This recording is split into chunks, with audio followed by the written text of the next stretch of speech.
الحمد لله رب العالمين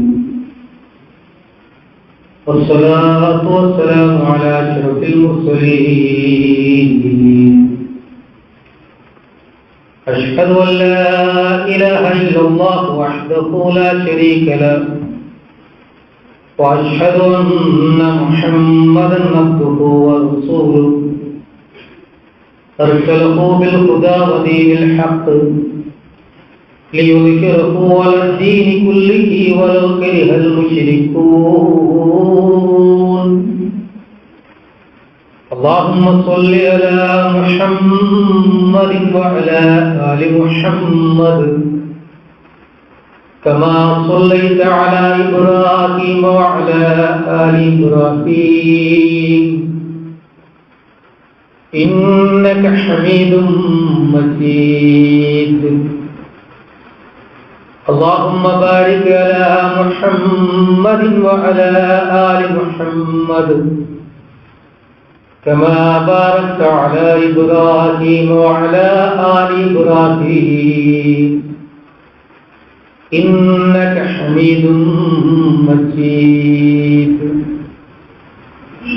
أما بعد فإن خير الحديث كتاب الله وخير الحديث هدي محمد صلى الله عليه وسلم وشر الأمور محدثاتها وكل محدثة بدعة وكل بدعة ضلالة أعوذ بالله من الشيطان الرجيم يا أيها الذين آمنوا اتقوا الله حق تقاته ولا تموتن إلا وأنتم مسلمون بسم الله الرحمن الرحيم ويطعمون الطعام على حبه مسكينا ويتيما وأسيرا إنما نطعمكم لوجه الله لا نريد منكم جزاء ولا شكورا إنا نخاف من ربنا يوما عبوسا قمطريرا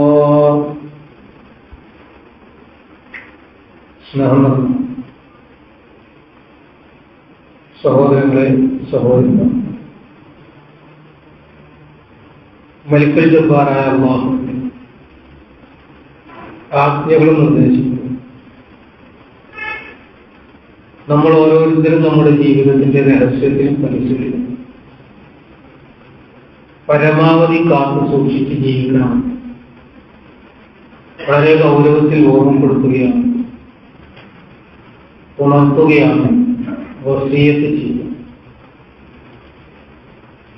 കഴിഞ്ഞ ഖുതുബയിൽ നമ്മൾ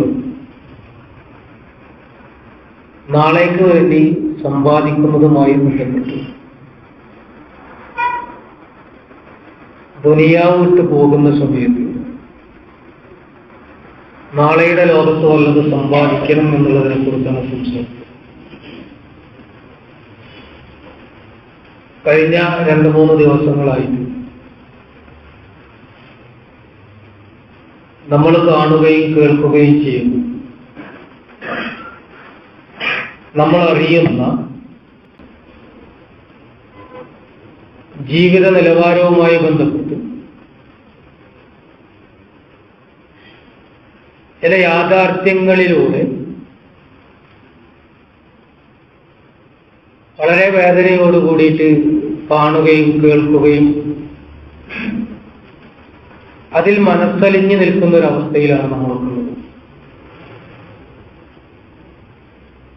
എത്ര കൊണ്ടാലും എത്ര കിട്ടിയാലും ചില നേരത്തുള്ളൊരു പേടിപ്പെടുത്തും, ചില നേരത്തിലേക്കുള്ള ഒരു ഓർമ്മപ്പെടുത്തലായിട്ട് അത് മാറും. പിന്നെ നമ്മളെല്ലാവരും നമ്മുടേതായിട്ടുള്ള ജീവിത വ്യവഹാരത്തിലേക്ക് ഇറങ്ങും.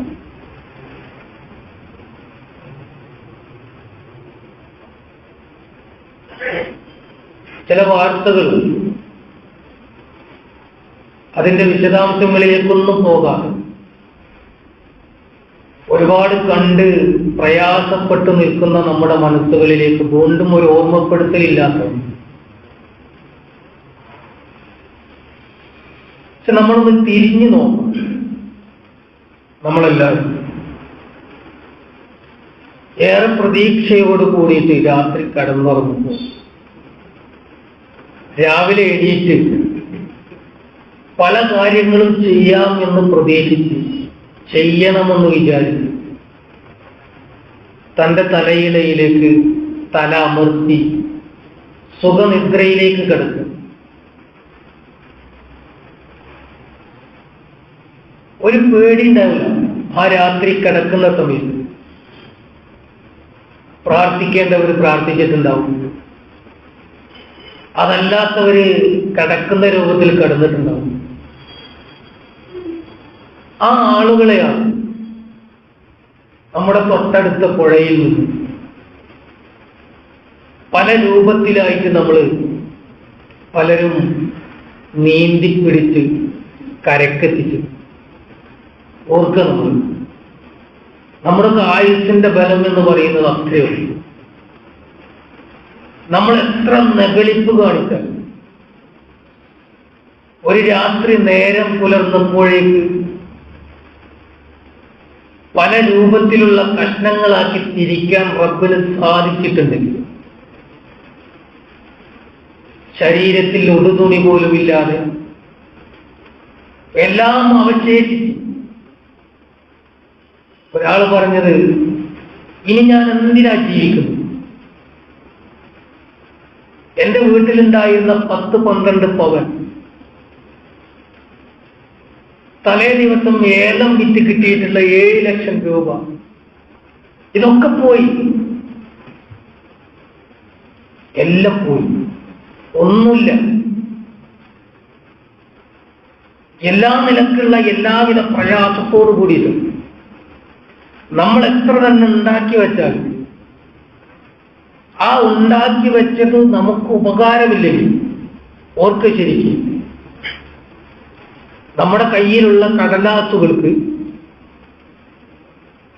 നമ്മൾ വിലപിടിപ്പുള്ള സാധനമാണെന്ന് വിചാരിക്കുന്ന നോട്ടുകെട്ടുകൾ അത് ഉപയോഗിക്കേണ്ട സന്ദർഭത്തിൽ ഉപയോഗിക്കാൻ കഴിഞ്ഞിട്ടില്ലെങ്കിൽ അത് വെറും പേപ്പറാണ്, ആർക്കും ഉപകാരമില്ലാത്തൊരു സംഗതിയാണ്. നമ്മൾ എത്ര ഉണ്ടാക്കിയിട്ടും എത്ര സമ്പാദിച്ചിട്ടും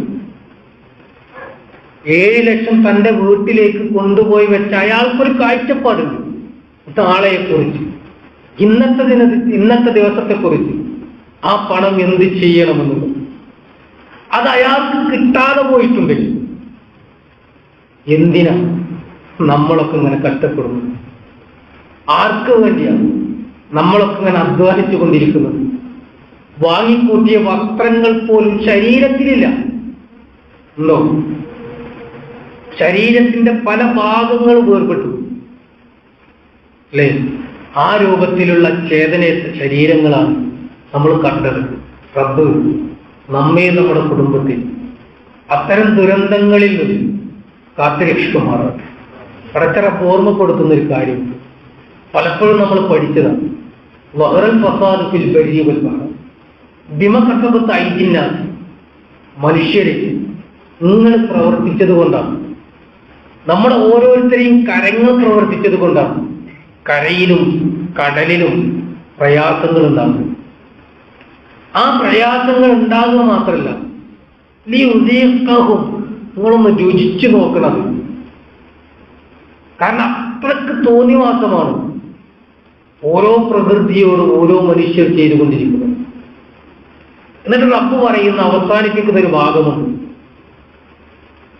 നിങ്ങളെങ്ങാനും ലഅല്ലഹും യർജിഊൻ, നിങ്ങളെങ്ങാനും മടങ്ങിയാലും നന്നായാലും അതിക്രമങ്ങൾക്കൊരു അറുതി ഉണ്ടാക്കിയാലോ എന്നാണ് റബ്ബ് ചോദിച്ചത്. എത്ര വെട്ടിപ്പിടിച്ചാലും എത്ര ഉണ്ടാക്കാൻ വേണ്ടി ശ്രമിച്ചാലും അതിൽ നിന്ന് രക്ഷപ്പെടാൻ മാർഗം ചിലത് റബ്ബ് ഇങ്ങനെ കാണിച്ചു തരും. അത് രാത്രിയാവാം, പകലാവാം, ളുഹാ സമയത്താവാം, അർദ്ധരാത്രിയാവാം. അത് കാണിച്ചു തരുന്നത് നന്നാവാനാണ്. മറ്റൊരു സ്ഥലത്ത് റബ്ബ് പറയുന്നുണ്ട്, വത്തഖു ഫിത്ന, ഫിത്നയെ നിങ്ങൾ സൂക്ഷിച്ചോ, ലാ തുസീബന്നല്ലദീന ളലമൂ മിൻകും ഖാസ്സ. അതിക്രമങ്ങൾ അധികരിച്ചു വരുമ്പോൾ അള്ളാന്റെ പരീക്ഷണങ്ങൾ ഇങ്ങനെ ഉണ്ടായിക്കൊണ്ടിരിക്കും. വഅലമു അന്നല്ലാഹ ശദീദുൽ ഇഖാബ്, റബ്ബിന്റെ പിടുത്തം അത് വളരെ പ്രയാസകരമാണ് എന്ന്, അത്രമേൽ കഠിനമാണ് എന്ന് നമ്മളെ പഠിപ്പിച്ചത്. അതുകൊണ്ട് അഹങ്കരിക്കുന്ന, അഹന്ത കാണിക്കുന്ന, എനിക്കെന്റെ സമ്പത്ത് മതി എന്ന് വിചാരിക്കുന്നു, എനിക്കെന്റെ കുടുംബം മതി എന്ന് വിചാരിക്കുന്ന ആളുകളോടും അല്ലാത്തവരോടും എല്ലാവരോടും ഓർമ്മപ്പെടുത്താനുള്ളത് എന്നോടർക്കം നഗളിക്കാതെ റബ്ബിന്റെ അടിമയാണ് എന്നൊരു ബോധം നമുക്കുണ്ടാകും. അതോടൊപ്പം ഒരുപാട് പ്രകൃതി ദുരന്തങ്ങൾ കണ്ടവരാണ് മലയാളികൾ. നമ്മുടെ നാട്ടിൽ ഒരുപാട് ഇഷ്ടം പോലെ ഉണ്ടായിട്ടുണ്ട്. ഖുർആനിൽ പറയുന്ന ഒരു ഭാഗമുണ്ട്, വതആവനു അലൽ ബിർരി വത്തഖ്വ, പുണ്യത്തിൽ നന്മയിൽ പരസ്പരം സഹകരിക്കുക. പുണ്യം ചെയ്യുന്ന കാര്യത്തിൽ പരസ്പരം സഹകരിക്കാൻ നമ്മളോട് പറഞ്ഞു. വലാ തആവനു, നിങ്ങൾ ഒരിക്കലും സഹകരിച്ചു പോകരുത്, ബിൽ അലൽ ഇസ്മി വൽ ഉദ്വാൻ, അക്രമത്തിലും ശത്രുതയിലും അതുപോലെ തന്നെ ചീത്ത കാര്യങ്ങളും. വിശ്വാസികളോടായിട്ട് റബ്ബ് കൽപ്പിക്കുന്ന ഒരു കാര്യം നല്ലതിന് വേണ്ടിയിട്ട് ഒരുമിക്കാൻ, തിന്മക്ക് വേണ്ടിയിട്ട് ഒരിക്കലും ഒരുമിച്ച് പോകരുത് എന്ന് റബ്ബ് നമ്മൾ ഓർമ്മപ്പെടുത്തുക. റസൂലുള്ളാഹി സ്വല്ലല്ലാഹു അലൈഹി വസല്ലമ നമ്മളോട് പറഞ്ഞു, ഇർഹമു, കരുണ കാണിച്ചോളിട്ടോ, കരുണ കാണിച്ചോളിട്ടോ, മൻ ഫിൽ അർദ്, ഭൂമിയിലുള്ള ആളുകളോട് കരുണ കാണിച്ചു. ഇർഹമുക്കും, എന്നാൽ നിങ്ങൾക്കും കരുണ കിട്ടും. മൻ ഫിസ് സമാ, ആകാശത്തും. നമ്മളോട് റസൂലുള്ളാഹി സ്വല്ലല്ലാഹു അലൈഹി വസല്ലമ പറഞ്ഞൊരു വാക്കാണ്, നമ്മുടെ സഹോദരങ്ങളോട് കരുണ കാണിക്കാം, സുഹൃത്തുക്കളോട് കരുണ കാണിക്കാം, ആകാശത്തുള്ളവൻ നമുക്ക് കരുണ ചെയ്യുമെന്ന് പറഞ്ഞു. റസൂലുള്ളാഹി സ്വല്ലല്ലാഹു അലൈഹി വസല്ലമയും പ്രവാചകന്റെ സ്വഭാവത്തും മദീന പള്ളിയിൽ ഇരിക്കുന്ന സമയത്ത് ഒരു വെളുത്ത താടി വെച്ച് വെള്ള വസ്ത്രം ധരിച്ച് ആകെ മൊത്തം വെള്ള ആയിട്ടുള്ള ഒരാള് പ്രവാചകന്റെ സദസ്സിലേക്ക് ഇങ്ങനെ കയറി വന്നു. എന്നിട്ട് റസൂലുള്ളാഹി സ്വല്ലല്ലാഹു അലൈഹി വസല്ലമയോട് ചോദിച്ചു, റസൂലേ മൽ ഇസ്ലാം, എന്താണ് ഇസ്ലാം? റസൂൽ ഇസ്ലാം എന്താണെന്ന് പറഞ്ഞു. ഇസ്ലാം കാര്യം ഓരോന്ന്. മൽ ഈമാൻ, ഈമാൻ എന്നാണ് ചോദിച്ചത്. അത് പ്രവാചകൻ സ്വല്ലല്ലാഹു അലൈഹി വസല്ലം വിശദീകരിച്ചു. പിന്നെ അദ്ദേഹം പറഞ്ഞു, മത്താ തഖൂമു സ്സാഅ, എപ്പോഴാണ് അന്ത്യനാൾ? റസൂലുള്ളാഹി സ്വല്ലല്ലാഹു അലൈഹി വസല്ലം പുഞ്ചിരിക്കുന്ന മുഖവുമായിട്ട് പറഞ്ഞു, അത് എന്നെക്കാൾ കൂടുതലായിട്ട് നിങ്ങൾക്കറിയാം, എന്നെക്കാൾ കൂടുതലായിട്ട് ആ വിഷയം നിങ്ങൾക്കറിയാലോ. എന്നാൽ അതിന്റെ അടയാളങ്ങൾ, ആധാറുകൾ എന്തെങ്കിലും? റസൂൽ പറഞ്ഞു, ഒരുപാട് അടയാളങ്ങൾ പറഞ്ഞു. ഭൂകമ്പങ്ങൾ അധികരിക്കുന്നു, പ്രകൃതി ക്ഷോഭങ്ങൾ ഉണ്ടാവുന്നു, ഒരുപാട് അടയാളങ്ങൾ പറഞ്ഞു. അദ്ദേഹം നാലാമതായിട്ടൊരു കാര്യം ചോദിക്കും. ആ ചോദ്യം മൽ ഇഹ്സാൻ, എന്താണ് ഇഹ്സാൻ എന്ന് പറയുന്നത്? എന്താണ് ഇഹ്സാൻ എന്ന് പറഞ്ഞത്? റസൂലുള്ളാഹി സ്വല്ലല്ലാഹു അലൈഹി വസല്ലം അത് വിശദീകരിക്കുന്നു. അൻ തഅബുദല്ലാഹ്, ഇഹ്സാൻ എന്ന് പറയുന്ന സംഗതി അൻ തഅബുദല്ലാഹ്, നീ അല്ലാഹനെ ആരാധിക്കുക. കഅന്നക തറ, അവനെ കാണുന്നത് പോലെ നീ അവനെ ആരാധിക്കുക. ഫൈലം തകുൻ തറാവു, നിനക്ക് അവനെ കാണാൻ പറ്റുന്നുണ്ടാവില്ല, പടച്ചോണിക്ക് ഒരിക്കലും കാണൂല. ഫൈനഹു യറാക, എന്നാൽ നിന്നെ അവൻ കണ്ടുകൊണ്ടിരിക്കും. ഈ ഇഹ്സാൻ എന്ന പദത്തിന് ഇംഗ്ലീഷിലെ അർത്ഥം നോക്കിയാൽ ഒരു ഭാഗത്ത് ചാരിറ്റി എന്ന് കാണും. ചാരിറ്റി, ആ ചാരിറ്റി എന്താണ് എന്നുള്ളതാണ്. ഇഹ്സാൻ എന്ന് പറയുന്നത് പുണ്യം ചെയ്യുക എന്നുള്ളതാണ്. ആ ചാരിറ്റി എന്താണ് എന്നുള്ളതാണ് റസൂലുള്ളാഹി സ്വല്ലല്ലാഹു അലൈഹി വസല്ലമ നമ്മളെ പഠിപ്പിച്ചു. ഈ കഴിഞ്ഞ ദിവസങ്ങളിലായിട്ട് നമ്മൾ ഒരുപാട് ചാരിറ്റി കാണുന്നു. നിങ്ങളോട് ഒരുപാട് ആൾക്കാർ പറഞ്ഞിട്ടുണ്ടാവും. ക്ലബ്ബുകാരുണ്ടാവും, സംഘാടകരുണ്ടാവും, സംഘടനക്കാരുണ്ടാവും. ഒരു പ്രളയമോ ദുരന്തമോ ഉണ്ടായ എല്ലാവരും ചാടി ഇറങ്ങാൻ നിൽക്കുക അല്ലേ, ചാരിറ്റി ചെയ്യാൻ. അതെങ്ങനെയാ ചെയ്യേണ്ടത് എന്ന് റസൂലുള്ളാഹി സ്വല്ലല്ലാഹു അലൈഹി വസല്ലം പഠിപ്പിച്ചു.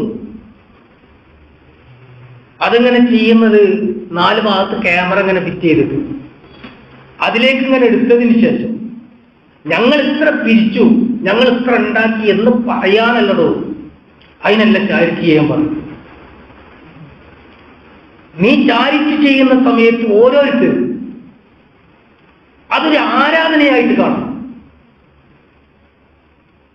ആ ആരാധന എന്റെ റബ്ബിനുള്ളതാണ്.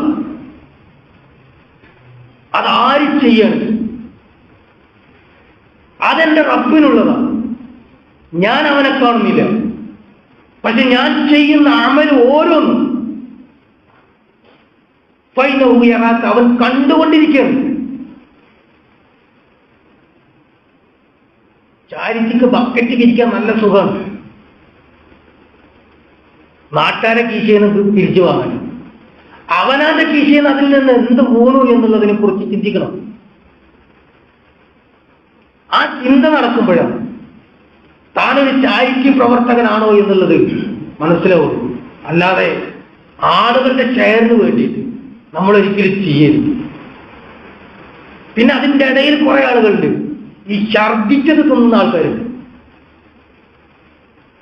നമുക്കൊരു അറപ്പ് തോന്നിയില്ല ഇപ്പൊ ഛർദിച്ചത് തിന്നേന്ന് ഇല്ലേ?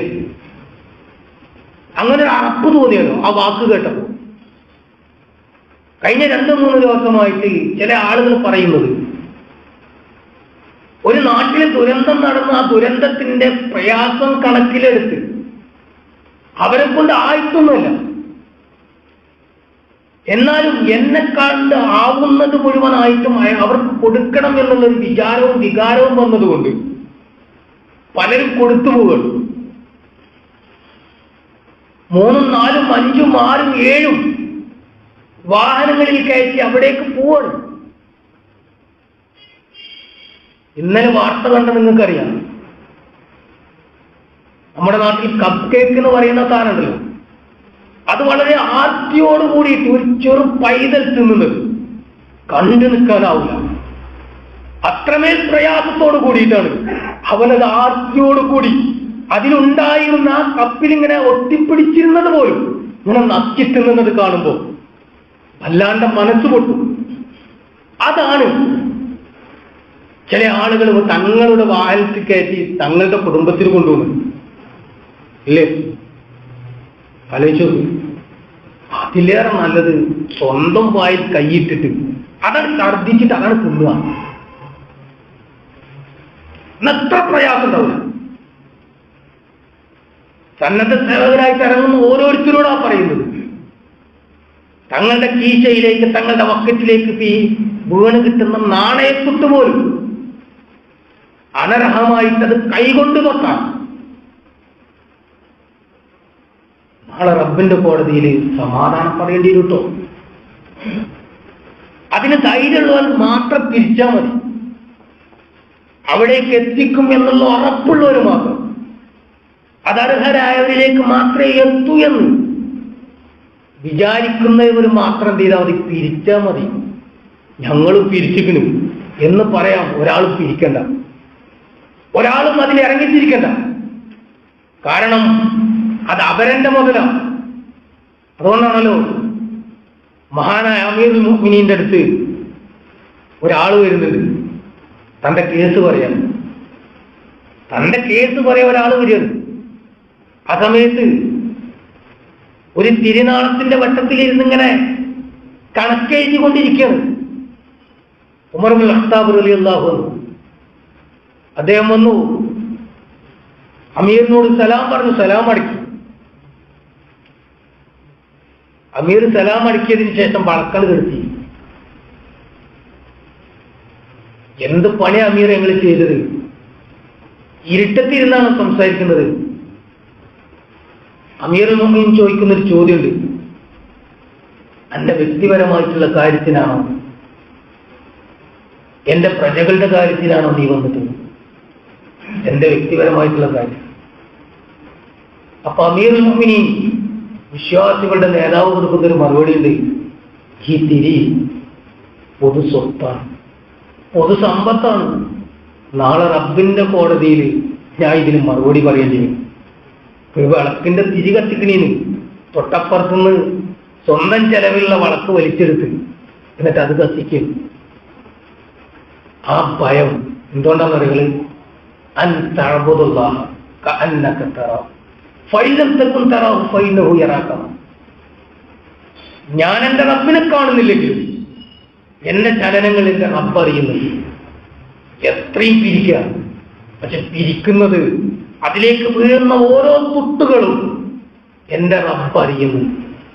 എന്റെ വണ്ടിക്കൂലിക്ക്, എന്റെ വണ്ടിയുടെ എണ്ണക്ക്, ഞാൻ വാങ്ങിയ പേനക്ക്, ഞാൻ വാങ്ങിയിട്ടുള്ള പേനക്കോ കടലാസിനോ അതിന്റെ പണം ചെലവഴിക്കാൻ പാടില്ല. ധൈര്യം ഉണ്ടെന്നത് നിങ്ങൾ തിരിച്ചു, അല്ലെങ്കിൽ അതിന് ഇറങ്ങരുത്. അത് വേറൊരുത്തർക്ക് അവകാശപ്പെട്ടു ഈ പിരിക്കുന്ന ആൾക്കാർക്കൊന്നും കഴിവുണ്ടായിട്ട് തരുന്നതല്ലത്. 4-5 ദിവസം മഴ പെയ്ത് എല്ലാം മുറ്റി നിൽക്കാണ്. എന്നാലും ഞങ്ങൾക്ക് അത്ര കഷ്ടപ്പാടില്ലല്ലോ, അവരൊക്കെ പെട്ടിട്ടുള്ള ആ പെടാപ്പാട് ഞങ്ങൾ പെട്ടിട്ടില്ലല്ലോ എന്ന് വിചാരിച്ച് വീടിന്റെ ഉള്ളിൽ നിന്ന് ഉള്ളത് തരികയാണ്. അല്ലേ? അങ്ങനെ തന്നെയല്ലേ കൊടുക്കല്? അങ്ങനെ കൊടുക്കുന്ന ആളുകൾ പടച്ചോനത് കാണുന്നുണ്ട്. അത് കാണുമ്പോൾ അത് കൊണ്ടുപോയി ചെലവഴിക്കുമ്പോൾ ഇപ്പൊ നമ്മുടെ നാട്ടില് ഏറ്റവും വലിയ പ്രശ്നം എന്താ വെച്ചാല്, മുഖ്യമന്ത്രിയുടെ ദുരിതാശ്വാസ നിധിയിലേക്ക് സംഭാവന ചെയ്യുക എന്ന് പറഞ്ഞിട്ടുണ്ട്. സ്വകാര്യ വ്യക്തികൾ നേരിട്ട് കൊടുക്കണ്ടെന്ന് പറഞ്ഞിട്ടുണ്ട്. ഒന്നിനുമല്ല, ഇതന്നെ പ്രശ്നം. കൊണ്ടുപോയി കൊടുക്കുന്നത് ഫോട്ടോ എടുത്ത് ഇങ്ങനെ കൊടുക്കണം, എന്താ ഞങ്ങൾ ഇത്ര കൊടുക്കും, ഞങ്ങൾ അത്ര കൊടുക്കും, ഞങ്ങൾ ഇവിടെ കൊടുക്കും എന്ന് പറയാനാണ്. ദുരിതാശ്വാസ നിധിയുമായിട്ട് പല അഭിപ്രായ ഭിന്നതകളുണ്ടാവും. പക്ഷെ അത് പറയേണ്ട സമയം ഇപ്പോഴല്ല. ഇപ്പൊ ആ സമൂഹത്തെ സമുദ്ധരിക്കുകയാണ് നമ്മൾ ഓരോരുത്തരും ചെയ്യേണ്ടത്. അത് പറയേണ്ട സന്ദർഭങ്ങളിൽ ആളുകൾ ഒരുപാട് പറഞ്ഞിട്ടുണ്ട്. ഇനിയും അത് പറയേണ്ടി വന്ന അപ്പം പറയാം. കാരണം ഖുർആൻ നമ്മളോട് ഓർമ്മപ്പെടുത്തിയിട്ടുള്ള ഒരു കാര്യമുണ്ട്, വയം നൗനൽ മാഊൻ, പരോപകാരത്തെ നിങ്ങൾ തടഞ്ഞു വെക്കരുത്. നിങ്ങളൊരു വാക്ക് കേട്ടിട്ട് ആ ദുരിതാശ്വാസ നിധിയിലേക്ക് കൊടുക്കുന്ന ഒരു മുതൽ കൊടുക്കാന്നാൽ, ഒരു ഉപകാരം ചെയ്യുന്നത് തടയപ്പെട്ടാൽ റബ്ബിന്റെ കോടതിയിൽ നിങ്ങൾ സമാധാനം പറയേണ്ടി. ഏത് നാട്ടിലെ ഗവൺമെന്റും നിലപാടെടുക്കേണ്ട സമയത്ത് നിലപാടെടുത്തിട്ടുണ്ടെങ്കിൽ അത് നമുക്ക് വേണ്ടിയിട്ടില്ല. ആ ബോധവും ആ ലക്ഷ്യവും നമുക്കുണ്ടാവും. അതുകൊണ്ട് നമ്മുടെ ലക്ഷ്യം എന്ന് പറയുന്നത് ആ വയനാടിൽ പ്രയാസപ്പെടുന്ന, വയനാടിനെ പോലെ പ്രയാസപ്പെടുന്ന ഒരുപാട് ആളുകളുണ്ട്. കഴിഞ്ഞ ഖുതുബയിൽ നമ്മൾ സൂചിപ്പിച്ചു. അവരെ കണ്ടെത്തുകയും അവർക്ക് വേണ്ടത് ചെയ്തു കൊടുക്കുകയും ചെയ്യും. ആ ചെയ്തു കൊടുക്കുമ്പോൾ നമുക്കുണ്ടാവേണ്ട ചിന്ത എന്ന് പറയുന്നത് ഇതെന്റെ റബ്ബിന്റെ പ്രീതിക്ക്. അതാണ് ആമുഖത്തിൽ ഞാൻ ഓതിവെച്ച ആയത്തിലുള്ളത്. അള്ളാഹ് പറഞ്ഞിട്ടുള്ളത്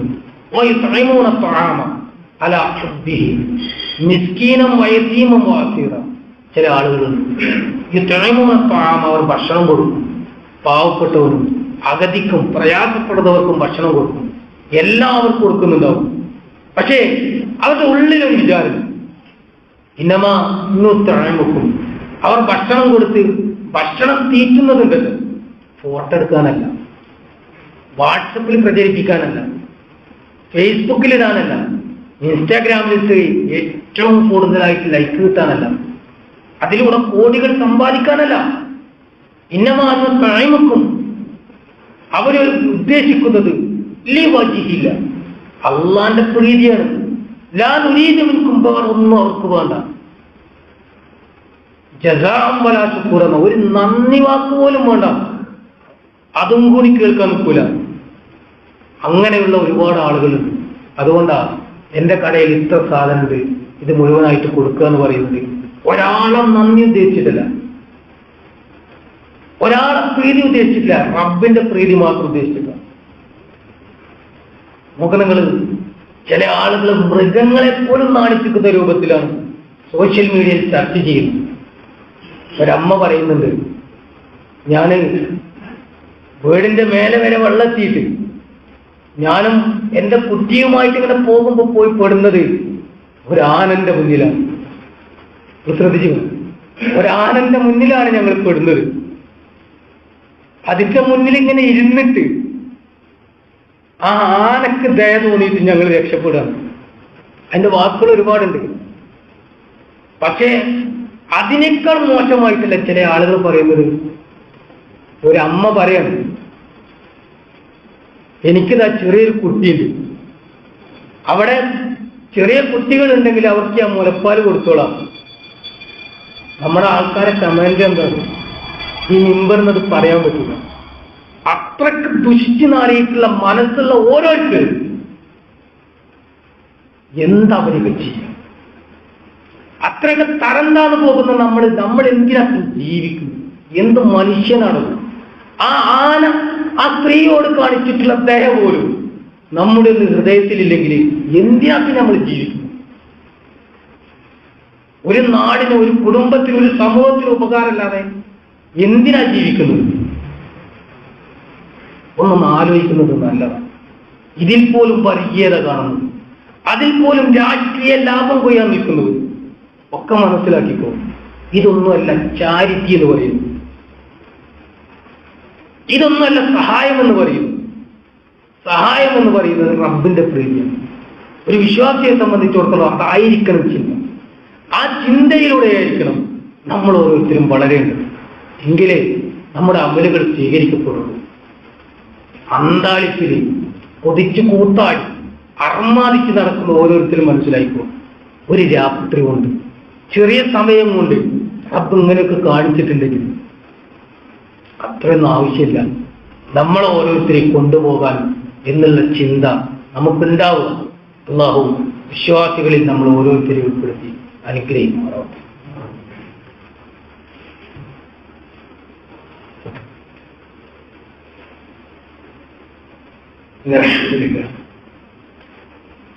كثيرا طيبا مباركا والحمد لله والصلاة والسلام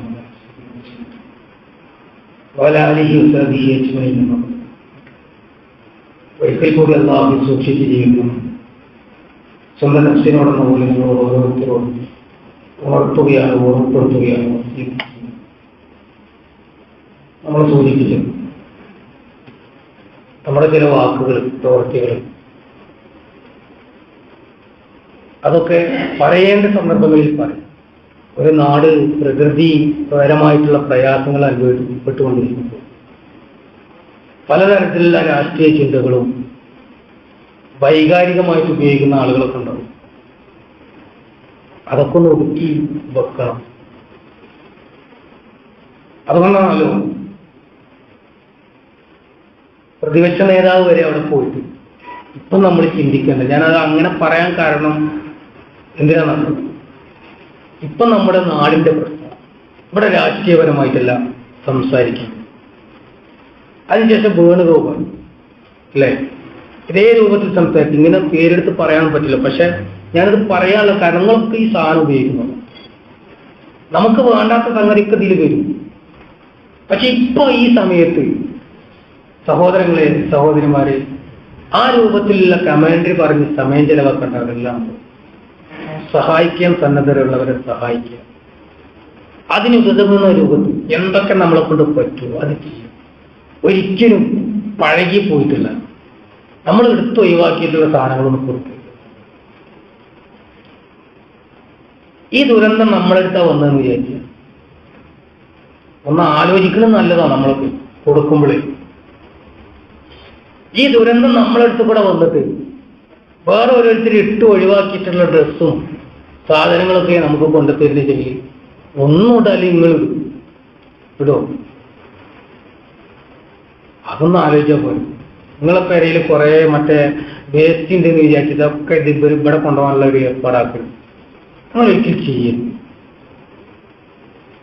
ഒരു ഡ്രസ്സേ നമുക്ക് വാങ്ങാൻ പറ്റുള്ളൂ, അത് വാങ്ങിക്കൊടുക്കുക. നമ്മളാൽ കഴിയുന്നത് ഇത്ര കൊടുക്കണം, എന്റെ അയലോകത്ത് ഇത്ര കൊടുത്ത് ഞാൻ അത്ര കൊടുക്കണം എന്നൊന്നും പറയില്ലല്ലോ. അവനവനെ കൊണ്ട് കൊടുക്കാൻ പറ്റുന്നത് കൊടുക്കുക. ഒപ്പം നിങ്ങൾ ചെയ്യേണ്ടത് വെച്ചാൽ ഇനി കിറ്റും കാര്യങ്ങളൊക്കെ ഉണ്ടാക്കിയിട്ട് കൊണ്ടുപോകുന്നതാണ്. കാരണം ഇപ്പോൾ ഉള്ളത് ഏകദേശം ക്യാമ്പിലാണ്. ആ ക്യാമ്പിന്റെ കാര്യം വയനാട് കളക്ടർ നോക്കുന്നുണ്ട്. ആ കളക്ടർ ഓഫീസിലാണ് ഇവിടുന്ന് കൊണ്ടുപോകുന്ന പല സാധനങ്ങൾ കൊടുക്കേണ്ടത്. അതാണ് ഞാൻ ആമുഖത്തിൽ സൂചിപ്പിച്ചത്. അവിടെ നിന്നാണ് പലരും വണ്ടി കയറ്റിയിട്ട് സാധനങ്ങൾ കൊണ്ടുപോകുന്നുണ്ട്. പലർക്കും കൊണ്ടുപോകുന്ന സാധനങ്ങളുണ്ടല്ലോ, അത് റോഡ് സൈഡിൽ ഇവിടെ ഇറക്കിക്കോളി. നിങ്ങൾക്കറിയാലോ, കഴിഞ്ഞ പ്രളയം വന്ന സമയത്ത് ആൾക്കാരിങ്ങനെ റോഡിന്റെ മുകളിൽ കാവലിക്കുക, വരുന്ന വണ്ടി ഇവിടെ നിർത്തും. ദാദ്യയിലെ കുറെ ആൾക്കാർക്ക് കിട്ടാത്തതാണ്. പ്രളയത്തിൽ പെട്ടവർക്കൊന്നുമല്ല, കിറ്റ് കിട്ടാത്തത്. അങ്ങനെ കൊടുക്കാൻ വിധിക്കപ്പെടുന്ന ഒരുപാട് ടീമുണ്ടാവും. അവിടേക്കല്ല, ഗവൺമെന്റ് തലത്തിൽ അത് കൊണ്ടുപോകണം. അത് മാത്രമല്ല, മുഖ്യമന്ത്രി പറഞ്ഞ വേറൊരു കാര്യം കൂടിയുണ്ട്. ഓരോരുത്തരുടെയും സ്വകാര്യത അത് സംരക്ഷിക്കപ്പെടേണ്ടതാണ്, അല്ലേ? എന്റെയും നിങ്ങളുടെയും സ്വകാര്യതയിലേക്ക് കടന്നു കയറിയിട്ട് ആർക്കും എന്ത് ചെയ്യാവുന്ന ഒരു അവസ്ഥ ഉണ്ടാവാൻ പാടില്ലല്ലോ. എന്റെ കാല് വയ്ക്കണ്, കണ്ണു വയ്ക്കണ്, വാപ്പ വയ്ക്കണ്, ഉമ്മ വയ്ക്കണെന്ന് വിചാരിച്ചിട്ട് എന്റെ അടുത്ത് നിങ്ങൾ കയറി വരിക, വാണ്ടിയൊക്കെ ചോദിക്കുക, എന്നിട്ട് ഓൽക്ക് കിട്ടേണ്ടത് കിട്ടുക. അത് ബിസിനസ് ആക്കുന്ന മീഡിയകളുണ്ടാവും. അതുപോലെ ചാരിറ്റി പ്രവർത്തകരുണ്ടാവും. അതിന് നടക്കൂലെന്ന് പറഞ്ഞു. അത് നടത്താൻ നമ്മൾ സമ്മതിക്കും ചെയ്യരുത്. നമ്മുടെ വീട്ടിലാണ് അത്തരം ദുരന്തങ്ങൾ ഉണ്ടായത്. എന്റെ വാപ്പ അങ്ങനെ കരയുന്നത്, 4 ആളുകൾ കരയുന്നത് കാണുന്നത് നമുക്ക് ഇഷ്ടമാണ്. അതൊന്ന് ആലോചിച്ച് നോക്കുങ്ങൾ. അപ്പൊ ഓരോരുത്തരുടെയും സ്വകാര്യതക്ക് അതിൻ്റെതായിട്ടുള്ള അഭിമാനം സംരക്ഷിക്കപ്പെടണമെന്ന് റസൂലുള്ളാഹി സ്വല്ലല്ലാഹു അലൈഹി വസല്ലം ഹജ്ജത്തുൽ വദാഇൽ നമ്മളോട് വസിയത്ത് ചെയ്തതാണ്, അല്ലേ? അഭിമാനം സംരക്ഷിക്കണം. അത് സംരക്ഷിക്കപ്പെടേണ്ടവരാണ് നമ്മൾ. അതുകൊണ്ടാണ് വലത് കൈ കൊടുക്കുന്നത് ഇടത് കൈ പോലും അറിയരുത് എന്ന് പറഞ്ഞത്. അങ്ങനെ ഫ്ലാഷ് എടുത്തിട്ട് 4 ആളെ കാണിച്ചു കൊടുക്കാനല്ല പറഞ്ഞത്. അത് കൊടുക്കേണ്ട രൂപത്തിൽ കൊടുക്കാൻ നമുക്ക് പറ്റണം. അത് ചിലപ്പോൾ ഏത് നിലക്കും ആവാം. സന്നദ്ധ സംഘടനകൾ ഉണ്ടാവും, ക്ലബുകൾ ഉണ്ടാവും, സംഘാടകരുണ്ടാവും, സംഘടനകളുണ്ടാവും. ഓരോരുത്തരും ഇത്ര ലക്ഷം തരാന്ന് പറഞ്ഞ് നമ്മളെ കണ്ടുകൊണ്ടാണ്. അല്ല ഓരോ കീശിന് ഈ പൈസ കായ്ക്കുന്ന മരൊന്നും ഒരു സംഘടനക്കുമില്ല. നമ്മൾ ഓരോരുത്തരെയും കണ്ടുകൊണ്ടാണ് ഓരോ സംഘാടകരും, അത് രാഷ്ട്രീയ പാർട്ടിക്കാരാകട്ടെ, മതസംഘടനകളാകട്ടെ, ക്ലബ്ബുകാരാകട്ടെ, ഒക്കെ പറഞ്ഞിട്ടുള്ളത് നമ്മളെ കണ്ടിട്ടാണ്. കാരണം ജീവിച്ചിരിക്കുന്ന നമ്മളിൽ നിന്ന് പിരിച്ചിട്ട് വേണം അവർക്കത് കൊടുക്കാം. ഒരു സംഘടനക്ക് ഞാൻ നേരത്തെ പറഞ്ഞ പോലെ മരല്ല, പിടിച്ചു കുലിക്കാൻ ഇങ്ങനെ വീഴുന്ന കായ് വീകുന്ന പൈസ വീകുന്ന മരല്ല. അപ്പൊ അത് കൊടുക്കുമ്പോൾ ഏത് രൂപത്തിൽ കൊടുക്കുകയാണെങ്കിൽ നമ്മുടെ നെയ്യത്ത് എന്റെ റബ്ബ് കാണും എന്നുള്ള ചിന്ത, അത് ലക്ഷ്യസ്ഥാനത്തിലേക്ക് എത്തുന്നു എന്നുള്ളൊരു വിചാരം ഉണ്ടാവും. രണ്ടാമത് പേഴ്സണലായിട്ട് എനിക്ക് പറയാനുള്ളത്, നിങ്ങൾ വേണമെങ്കിൽ സ്വീകരിച്ചാൽ മതി. നമ്മുടെ നാട്ടിലൊക്കെ ഒരുപാട് പ്രകൃതി ദുരന്തങ്ങളും പ്രളയങ്ങളും ഉണ്ടായിട്ടുണ്ട്, അല്ലേ? ആ സമയത്ത് നിങ്ങളൊന്ന് ആലോചിച്ചു, കിട്ടിയ ആളുകൾ ചിലപ്പോൾ എൻ്റെ മുന്നിലിരിക്കും. ഞാൻ ഒരിക്കലും നേരത്തെ സൂചിപ്പിച്ചതുപോലെ വഴം നൗനൽ മാവുനാവുമല്ല, അങ്ങനെ നിങ്ങൾ ധരിച്ചു വെക്കുകയും ചെയ്യും. കുറച്ചൊന്ന് വെയിറ്റ് ചെയ്ത് ഇപ്പൊ കൊണ്ടേ കൊടുക്കാൻ ഇഷ്ടം പോലെ ആളുകളുണ്ട്. പക്ഷെ അത് കഴിഞ്ഞാൽ ആ കുടുംബത്തിന് ജീവിക്കണം. ഒരു കുടുംബത്തിനെ നമുക്ക് നമ്മുടെ മാലിന്യം ഏറ്റെടുക്കാൻ പറ്റുള്ളൂ. അത് ഏറ്റെടുക്കുക. അവർക്കൊരു വീട് വെച്ചെടുക്കാൻ നമുക്ക് പറ്റുമോ? അത് നമ്മൾ ചെയ്തു കൊടുക്കുക. അവർക്ക് ഇനിയുള്ളൊരു ജീവിത ഉപഹാരം അതെന്തോ ആവാം. ചിലപ്പോൾ ഓട്ടോറിക്ഷ ആവാം, അല്ലെങ്കിൽ വേറെന്തെങ്കിലും ആവാം, ഒരു കൈത്തൊഴിലാവാം, എന്തോ ആവാം, അത് വാങ്ങിക്കൊടുക്കും. ഇപ്പൊ എല്ലാവരും കൊണ്ടേ ഏറിയുണ്ട്. കാരണം ആവേശമാണ്. ആരും മുതലല്ലല്ലോ. പിരിക്കാൻ ഇരിക്കുക, 2 മേശത്ത് ഇരിക്കുക, ഇരുന്നതിന് ശേഷം പിരിക്കുക, പിരിക്കണ കിട്ടണമുള്ളത് അങ്ങോട്ട് കയറ്റി വിടുക, അതാവരുത്. ഞാൻ ഒരിക്കലും അതിനെ എതിർക്കല്ല കേട്ടോ. അങ്ങനത്തെ വളച്ചൊടിക്കുകയും ചെയ്യരുത്.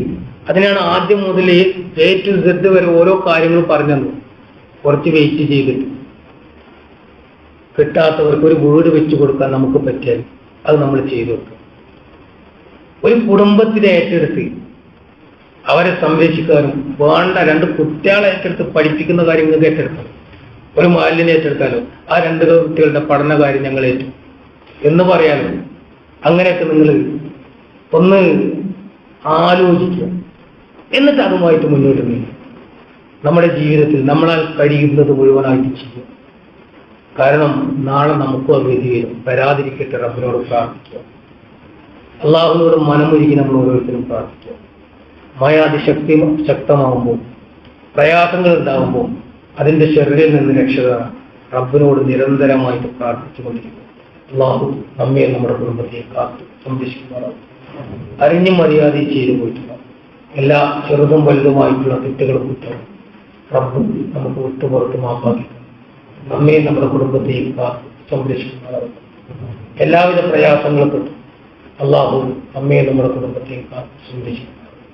അള്ളാഹു അതിശക്തമായ രൂപത്തിൽ നിന്റെ അനുഗ്രഹം ഞങ്ങളിലേക്ക് വർഷിച്ചു. ഇനി അതില്ലാത്ത നാടുകളിലേക്ക് ആ മഴയെ നീക്കുന്നു നീ ഞങ്ങൾ അനുഗ്രഹിക്കണമെന്നാണ്. അള്ളാഹു പ്രകൃതി ദുരന്തങ്ങളിൽ നിന്ന്, പ്രകൃതിയുടെ പ്രയാസങ്ങളിൽ ഞങ്ങളെ ഓരോരുത്തരെയും കാത്തു സംരക്ഷിക്കണം. അള്ളാഹു നിന്റെ പരീക്ഷയിൽ വിജയിക്കാനുള്ള മനക്കരുത്ത് നൽകി നീ ഞങ്ങൾ അനുഗ്രഹിക്കണം. അടുത്തറബേ ഒരുപാട് പേര് അറിയുന്നവരുണ്ട്, പഠിപ്പിച്ച വിദ്യാർത്ഥികളുണ്ട്, അവരൊക്കെ ഒന്ന് എവിടെയാണെന്ന് പോലും അറിയുന്നു. അവിടെ അവർക്കൊക്കെ എന്താണ് ഹൈറായിട്ടുള്ളത്, ആ നല്ല നിലയിൽ ഹൈറായിട്ടുള്ളൊരു മാർഗത്തിലേക്ക് നീ അവരെ എത്തിക്കണം. അവയെ മരണപ്പെട്ടിട്ടുണ്ടെങ്കിൽ അവരുടെ കബറുടെ നീ വിശാലമാക്കി അനുഗ്രഹിക്കണം. അള്ളാഹു നീ പഠിപ്പിച്ചതുപോലെ റസൂലുള്ളാഹി സ്വല്ലല്ലാഹു അലൈഹി വസല്ലം നമ്മളെ പഠിപ്പിച്ചതുപോലെ അവർക്ക് ഷഹീദിന്റെ കൂലി നൽകി അവരെ അനുഗ്രഹിക്കണമെന്നാണ്. അത്തരം ദുരന്തങ്ങളിൽ നിന്ന് നീ ഞങ്ങൾ സംരക്ഷിക്കണം. അവിടെ ആ മരണപ്പെട്ടു പോയിട്ടുള്ള കുടുംബങ്ങൾ അവർക്ക് ക്ഷമിക്കാനും സഹിക്കാനും ജീവിതത്തിലേക്ക് തിരിച്ചു വരാനുള്ള പ്രാപ്തി നൽകി നീ അവരെയും ഞങ്ങളെയും അനുഗ്രഹിക്കണം. اللهم اعز الاسلام والمسلمين واذل الشرك والمشركين اللهم اجعلنا من